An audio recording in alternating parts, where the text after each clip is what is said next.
The sound of screeching metal against asphalt is a unique frequency designed by Satan himself to wake a homeowner up at 11:30 p.m. on a Tuesday. It wasn't a subtle noise. It was the industrial groan of something heavy being dragged where it shouldn't be. I rolled out of bed, tangled in sheets, my heart already hammering a panicked rhythm against my ribs. My wife, Sarah, mumbled something coherent only to herself and buried her head deeper into the pillow. I grabbed the nearest article of clothing, a faded t-shirt from a 5K I didn't run, and sprinted downstairs, nearly taking out the coat rack in the foyer. By the time I threw the front door open, the humidity of the Florida night hit me like a wet towel. But that wasn't what stopped me dead. It was the sight of my beloved, paid-off Ford F-150 currently angled at a 45-degree incline, its rear tires hooked to the back of a flatbed tow truck. And standing on the sidewalk, illuminated by the flashing amber strobe lights of the truck, stood Barbara. Barbara, the HOA president. The woman who measured grass height with a literal ruler and once cited me for having the wrong shade of beige patio furniture. She held a clipboard against her chest like a shield, a smug, tight-lipped smile plastered across her face that suggested she was enjoying this far too much. "Hey!" I yelled, stumbling barefoot across the dew-slicked lawn. "Hey, stop! What are you doing with my truck?" The tow truck driver, a massive mound of a man in a reflective vest who looked like he'd been awake since the Reagan administration, didn't even look up from the winch controls. He just kept cranking. Barbara took a delicate half-step forward, clicking a pen. "Good evening, Jack. Or rather, good morning. You're in violation." I stopped at the edge of my driveway, my breath coming in short bursts. "Violation? Violation of what? I'm parked in front of my own house. I've parked here for 6 years, Barbara." "Not anymore," she chirped, tapping the clipboard. "As of yesterday's emergency board meeting, the bylaws have been updated. Article 4, Section C, Paragraph 2. To maintain neighborhood aesthetics and ensure unobstructed passage for emergency vehicles, all street parking is prohibited between the hours of 10 o'clock p.m. and 6 o'clock a.m. Violators will be towed at the owner's expense." My jaw practically unhinged. Emergency meeting? What emergency meeting? I didn't get an email. I didn't get a flyer. It was posted on the community clubhouse bulletin board at 4 o'clock p.m. yesterday, in accordance with the 24-hour notice requirement for emergency sessions, she said, the words rehearsed and robotic. "It's not the board's responsibility if you choose not to stay informed, Jack." "Nobody goes to the clubhouse on a Monday afternoon, Barbara. You held a secret meeting to ban parking because you don't like looking at my truck."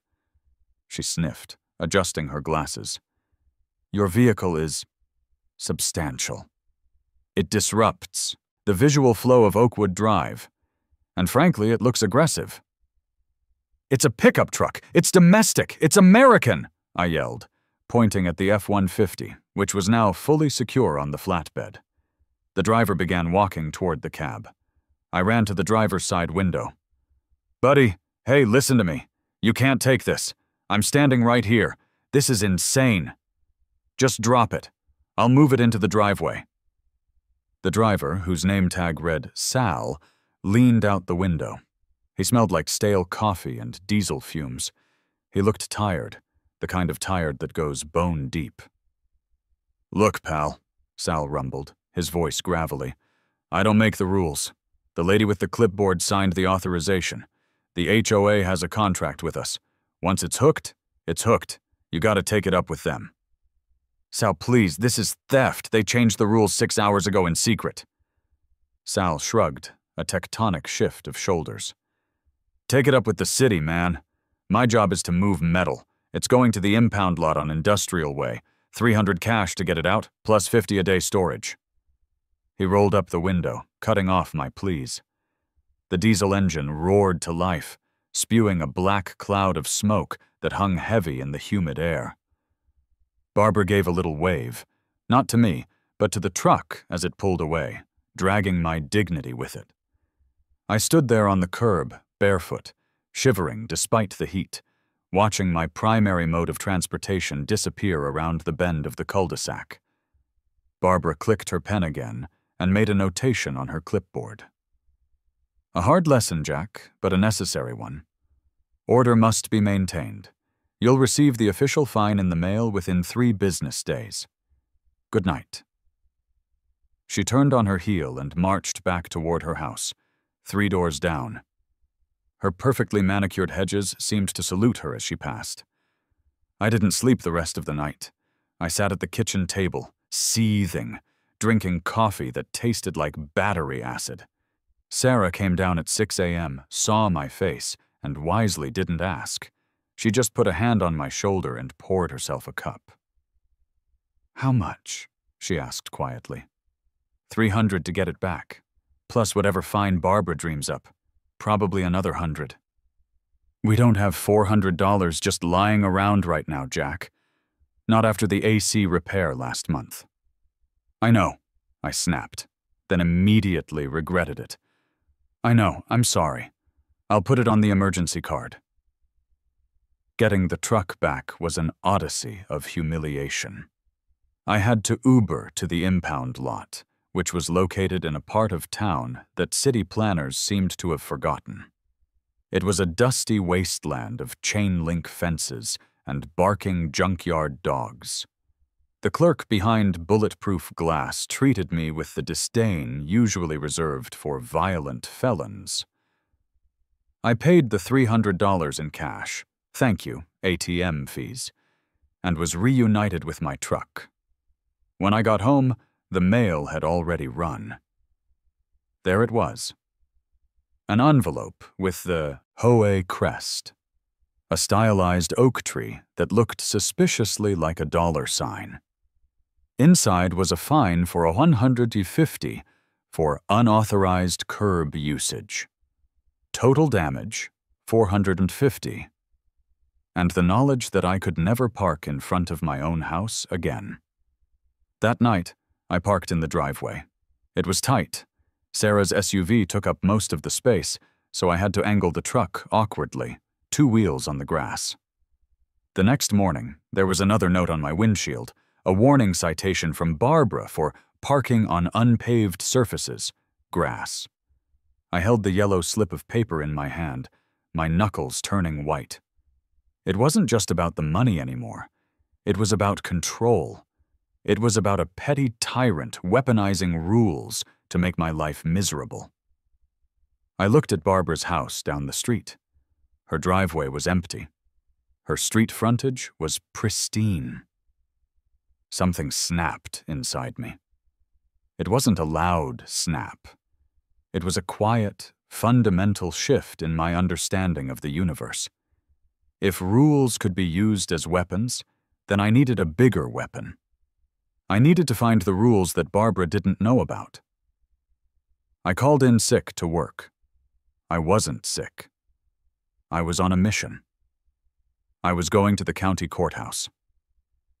I was going to find a loophole, even if I had to dig through archives until my fingers bled dust. I didn't know what I was looking for yet. Maybe a grandfather clause in my deed. Maybe an easement issue. I just knew that Barbara had declared war, and I was currently unarmed. The fluorescent lights of the county clerk's records division hummed with the depressing energy of 1,000 forgotten bureaucratic nightmares.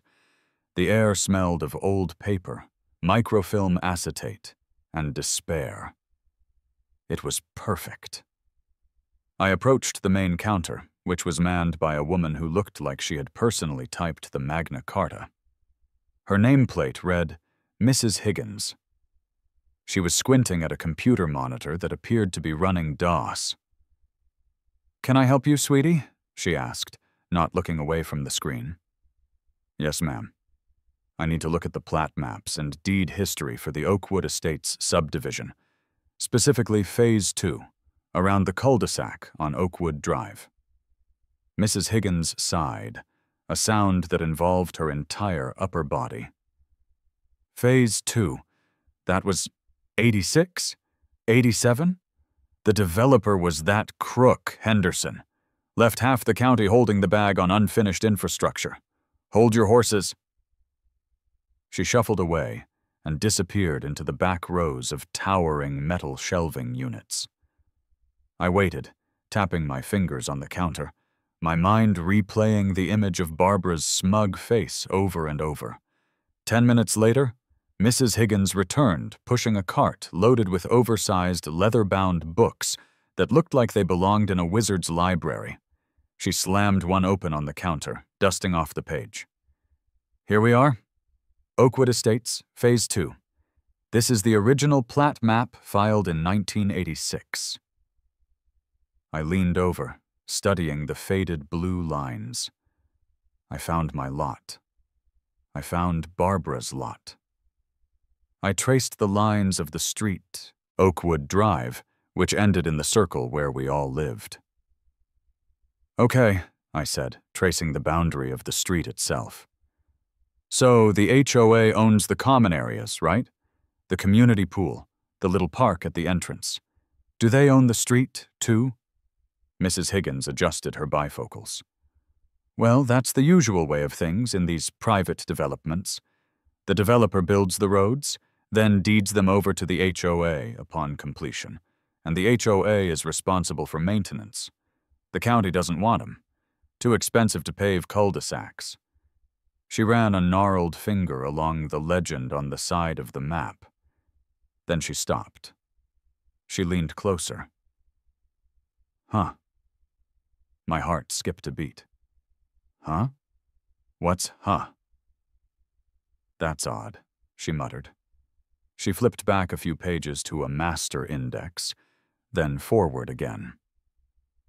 Normally, there's a transfer notation right here. Dedication to Oakwood Estates Homeowners Association, Inc., with a date and an instrument number. And it's not there? No. It's blank. Mrs. Higgins looked up at me, a twinkle appearing in her eye. Like I said, Henderson was a crook. He went bankrupt right as Phase 2 was finishing up. It was a mess. Banks seizing assets, contractors putting liens on everything. So, if the developer went bust before transferring the road to the HOA, and the county never adopted it, who owns the street? Mrs. Higgins smiled, a slow, mischievous grin that transformed her face. She suddenly looked 20 years younger. Nobody, sweetie. Or rather, the ghost of a bankrupt corporation owns it. It's limbo land. My brain was firing on all cylinders now. If nobody owns it, does that mean it's up for grabs? She laughed, a dry cackle. Well, not exactly up for grabs. It's tax-defaulted property. Since Henderson's company dissolved, nobody has paid property taxes on that specific parcel of asphalt in 30 years. She tapped a parcel identification number written in tiny script right in the middle of the cul-de-sac. PIN 00442B. What happens to tax-defaulted property, Mrs. Higgins? Well, she drawled, leaning in conspiratorially, eventually the county gets tired of waiting for its money. They seize it and auction it off to the highest bidder to recoup the back taxes. Usually it's just abandoned lots or condemned houses. When is the next auction? I asked, my voice barely a whisper. Mrs. Higgins pointed to a bright yellow flyer taped to the wall behind her. County Tax Deed Auction. Tomorrow, 10:00 a.m. Courthouse Steps. You know, Mrs. Higgins said, closing the giant book with a thud, I live in a condo with an HOA. They fined me $50 last week for having a wreath on my door in March.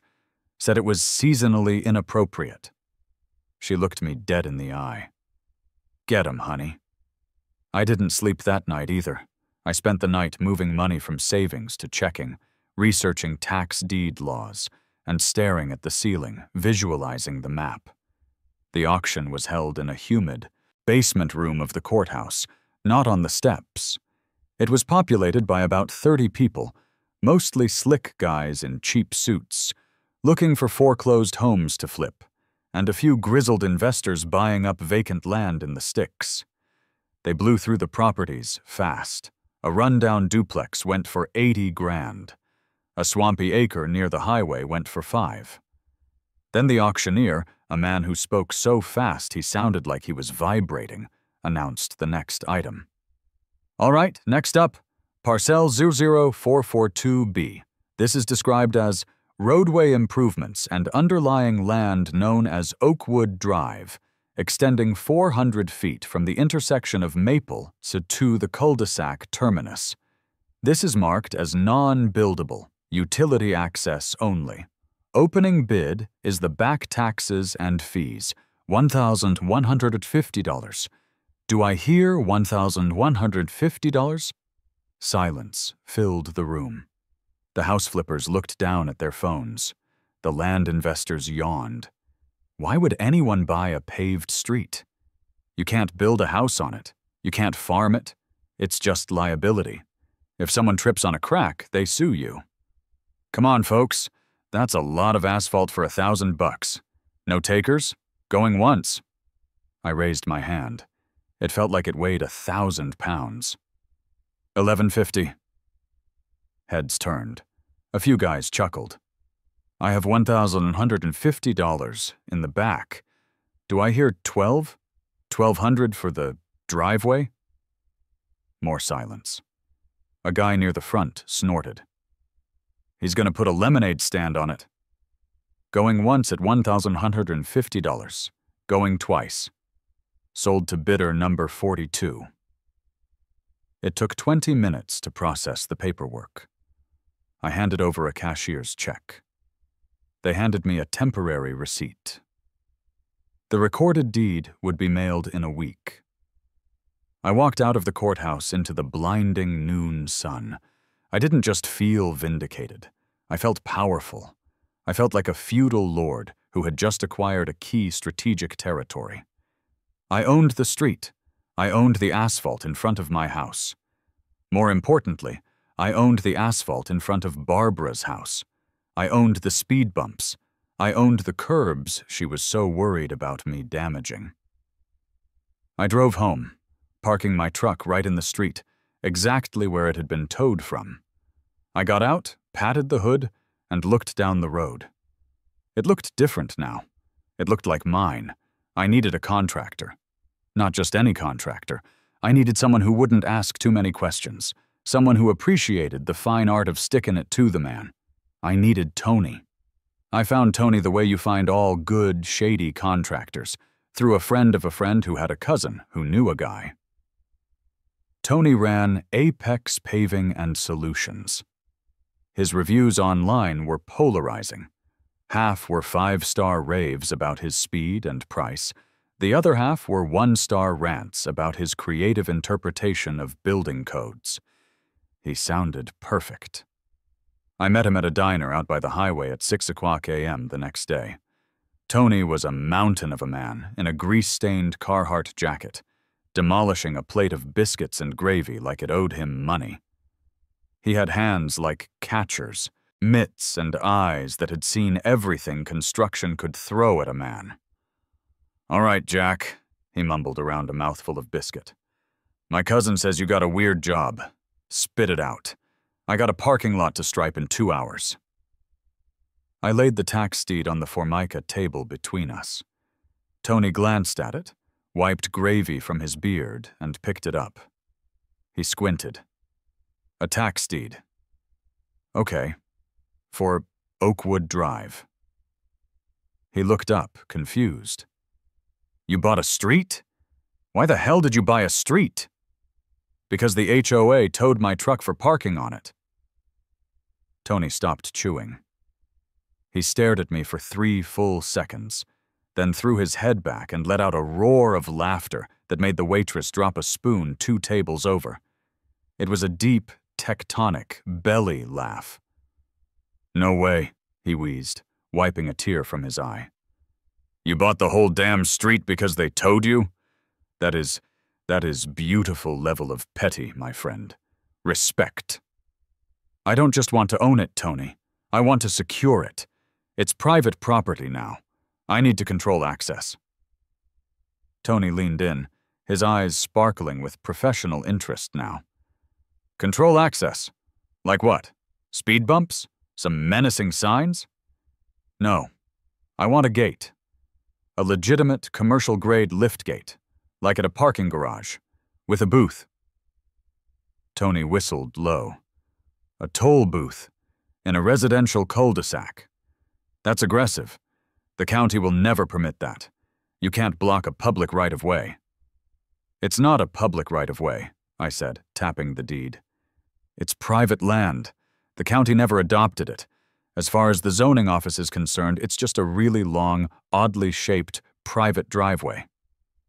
Tony picked up the deed again, studying it closer. Son of a bitch. You might be right. If it's private, you can fence it.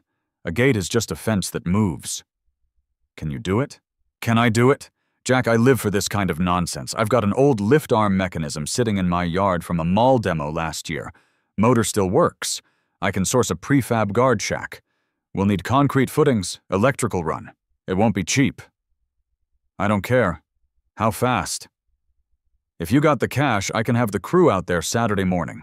We'll pour the pads, let them cure over the weekend. Bolt the hardware down Monday. We can have it live by Monday evening rush hour.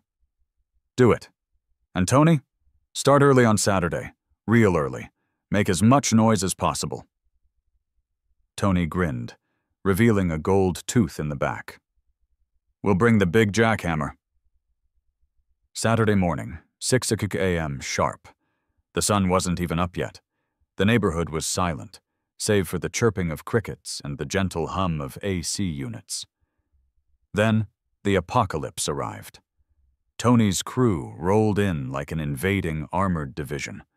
A flatbed carrying a mini excavator, a dump truck full of gravel, and Tony's personal dually pickup with an air compressor trailer that sounded like a HOA helicopter taking off.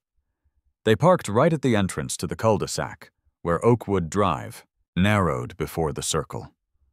I stood on my lawn with a mug of coffee, watching the symphony begin. Tony barked orders. 2 guys fired up concrete saws, the high-pitched shriek tearing through the morning calm as they began cutting squares into the asphalt on either side of the road. Then came the jackhammers. Rat-tat-tat-tat-tat-tat-tat. The sound echoed off the houses, a relentless, bone-shaking percussion. Lights flickered on all around the circle. Curtains twitched. And then, the front door of 442 Oakwood flew open. Barbara emerged. She was wearing a floral silk bathrobe and fuzzy slippers, her hair in curlers, her face a mask of pure, unfiltered fury. She didn't walk. She levitated across her lawn toward the commotion. "Stop! Stop this instant!" she shrieked over the din of the jackhammers. Tony, wearing heavy-duty ear protection, didn't hear her, or pretended not to. He kept directing the excavator operator. Barbara turned to me, realizing I was the only observer not wearing a hard hat. "Jack, what is the meaning of this? Who are these people? It's 6 in the morning on a Saturday. There are noise ordinances." I took a slow sip of my coffee. "Morning, Barbara.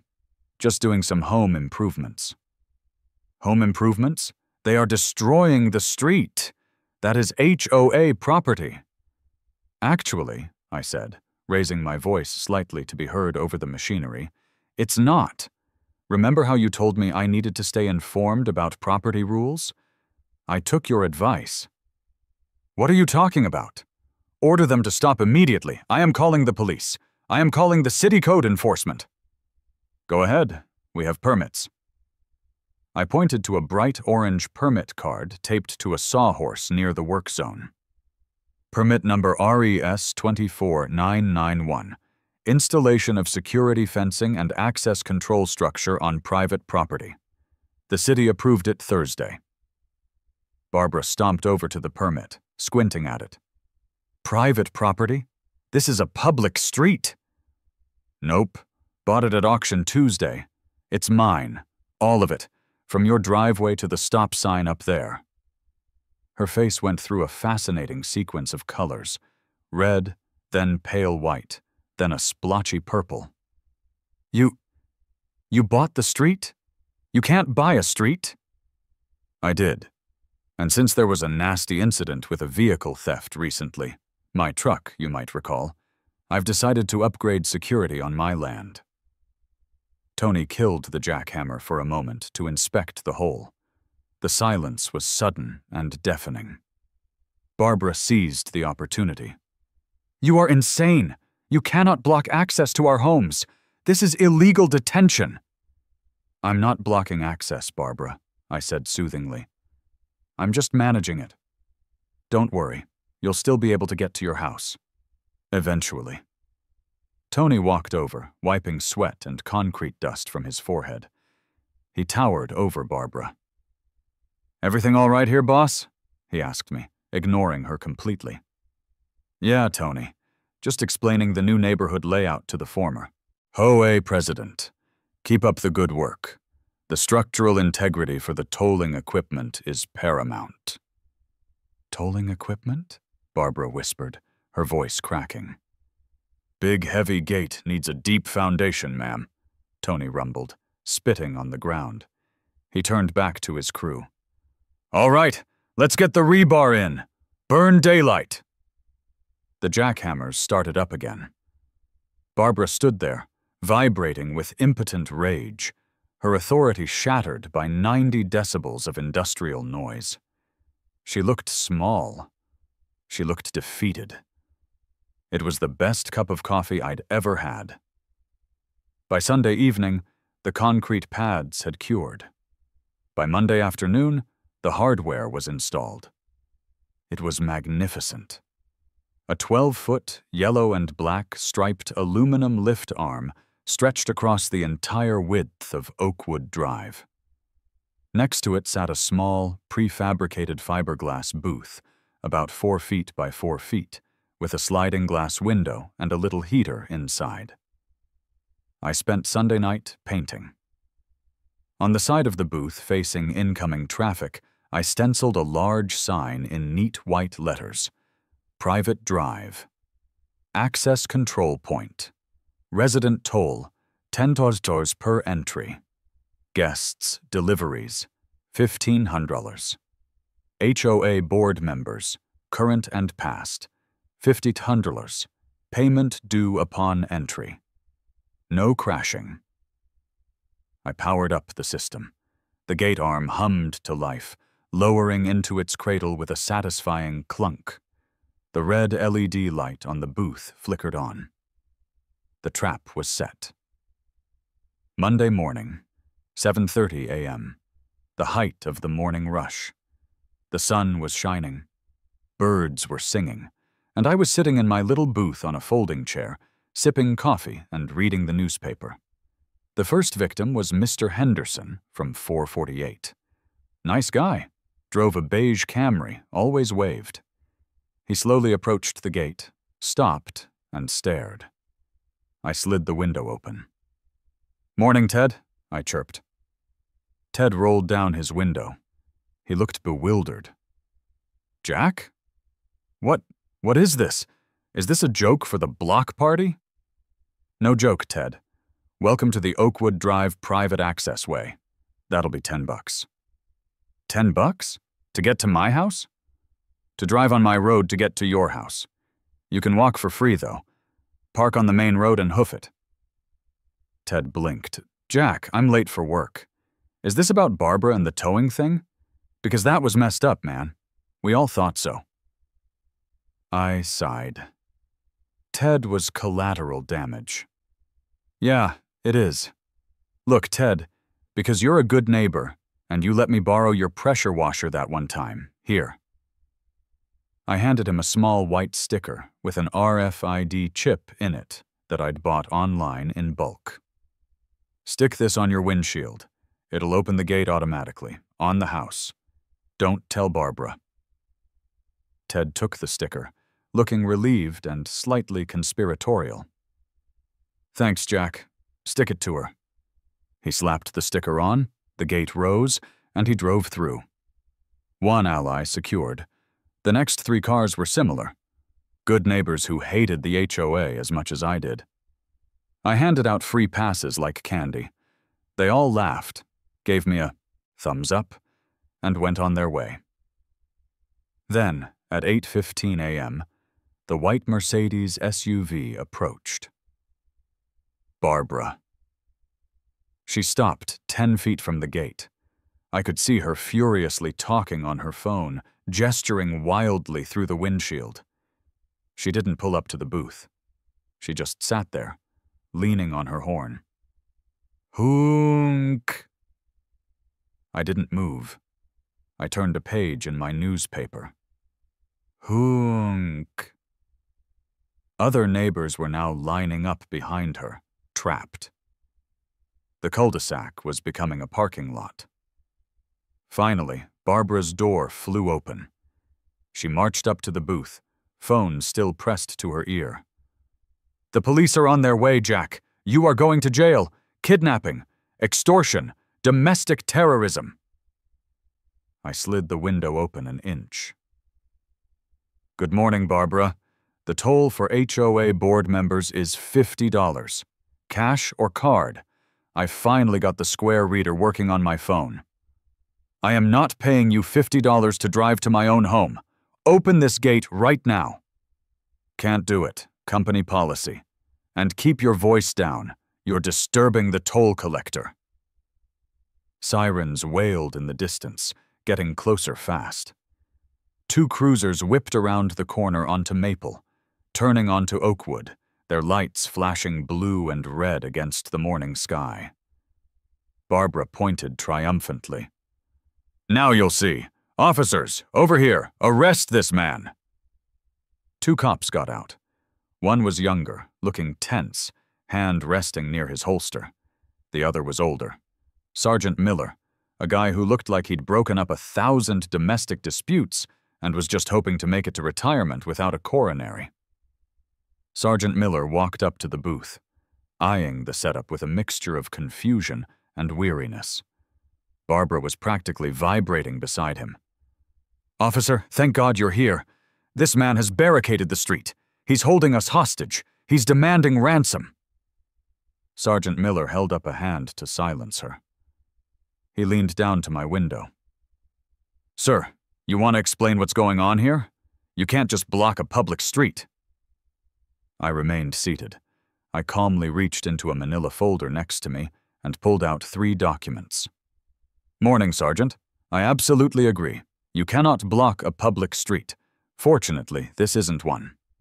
I handed him the papers through the slot. Document 1. The recorded tax deed showing my sole ownership of parcel 00442B, otherwise known as Oakwood Drive. Document 2. A certified survey map highlighting my property lines. Document 3. The city permit authorizing the construction of a security gate on private land. Sergeant Miller took the papers. He put on reading glasses. He looked at the deed. He looked at the survey. He looked at the gate. He looked back at the deed. Barbara was hopping from foot to foot. "Well, cuff him. Tear that thing down." Sergeant Miller let out a long, slow sigh. He took off his glasses and rubbed the bridge of his nose. He turned to his younger partner. "Get dispatch on the line. Tell them to call the city attorney's office. We need a verify on a property status." We waited for 20 minutes. The line of cars behind Barbara grew. People were getting out, standing around, watching the show. It was a beautiful morning. Finally, the radio on Miller's shoulder crackled. The dispatcher's voice was tinny but clear.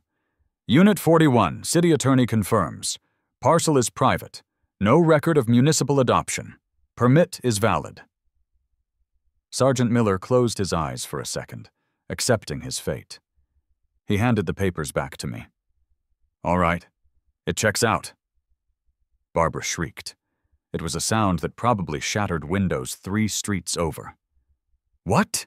You have to be kidding me! He stole the street! He bought it, ma'am, Miller said, his voice flat.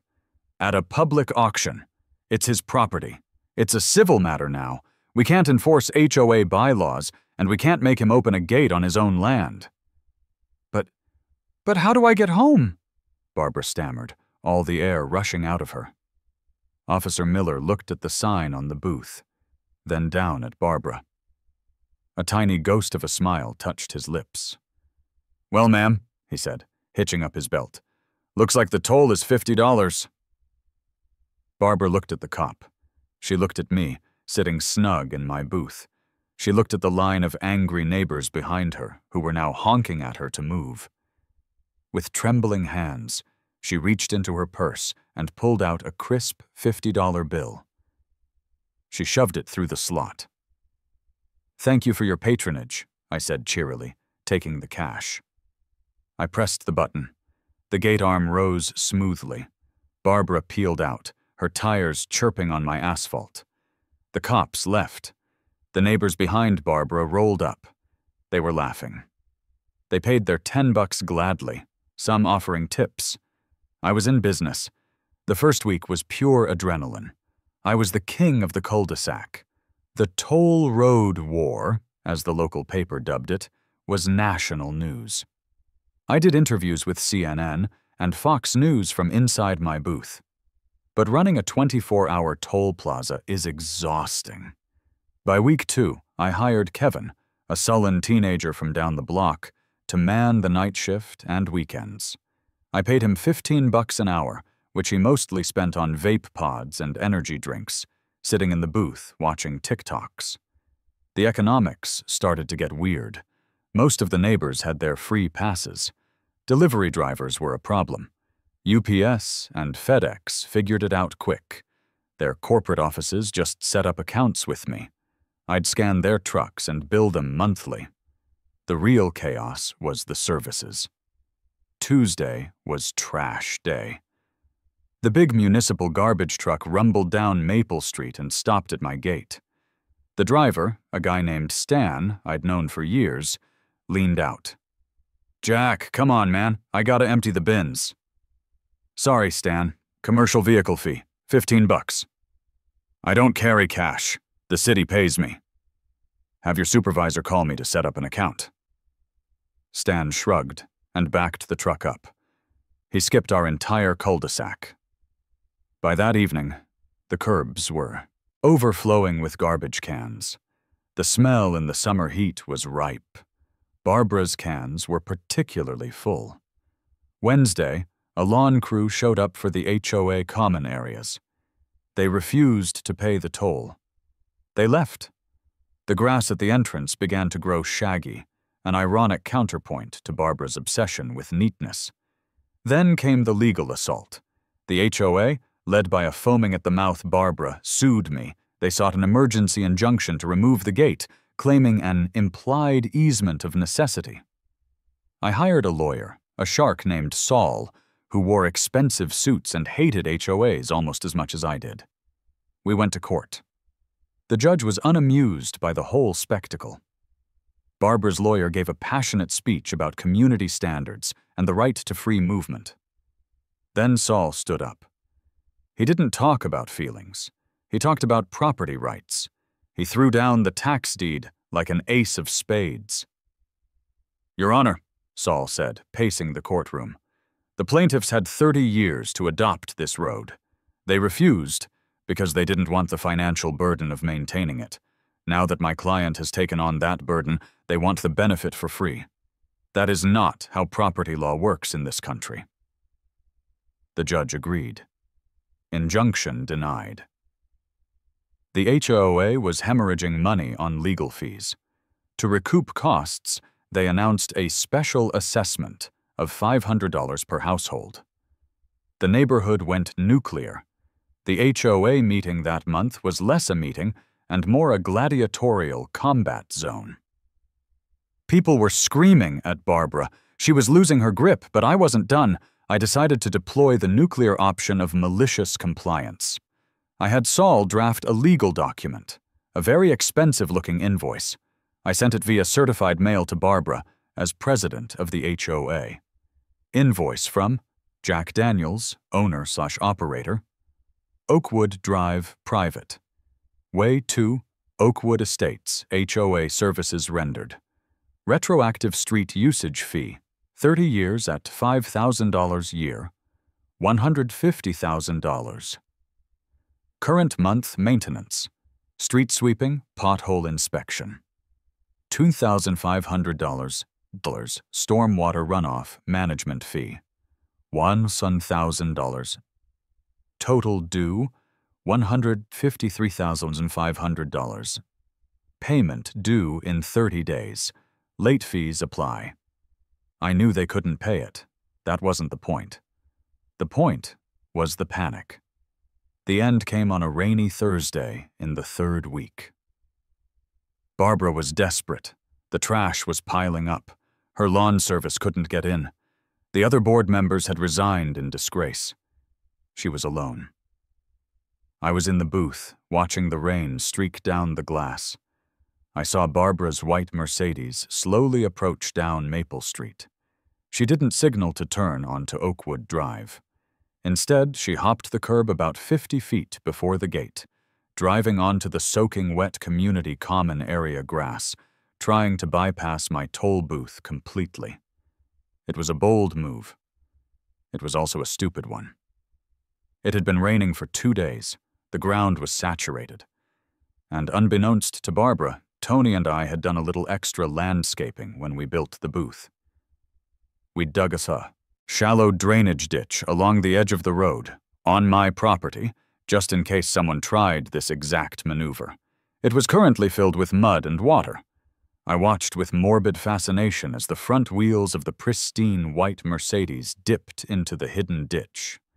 Squelch. The SUV bottomed out with a sickening crunch of plastic on mud. The back wheels spun uselessly on the wet grass, throwing rooster tails of brown sludge all over the HOA's prize-winning petunias. She was stuck. Perfectly, beautifully stuck. I put on my raincoat and walked out to the car. I tapped on the driver's side window. Barbara wouldn't look at me. She was just staring straight ahead, gripping the steering wheel, tears streaming down her face. "Looks like you're in a bind, Barbara," I yelled over the rain. "You're off-road. That's a violation of HOA bylaws, isn't it? Driving on common area turf?" She slowly turned her head. The fight was gone. Her eyes were hollow. "Please, Jack," she whispered. "Just help me." "I can't pull you out, Barbara. My truck might damage the grass further. You need a professional." I pulled out my phone. Luckily, the Oakwood Drive private way has an exclusive contract with a towing provider for incidents on or near the premises. I dialed a number. It rang twice. "Sal's Towing, this is Sal." "Hey, Sal. It's Jack on Oakwood Drive. I got a recovery job for you. White Mercedes SUV stuck in a ditch. Yeah, it's a messy one. Gonna need the winch." I looked down at Barbara. "Sal says he can be here in 20 minutes. It's an emergency call-out in the rain. That's gonna be $400, cash only." Barbara put her head on the steering wheel and sobbed. The surrender treaty was signed 3 days later in Saul's conference room. It was unconditional. The HOA board, now consisting of 3 terrified volunteers who just wanted the nightmare to end, agreed to all terms. The HOA bylaws regarding street parking were immediately permanently rescinded.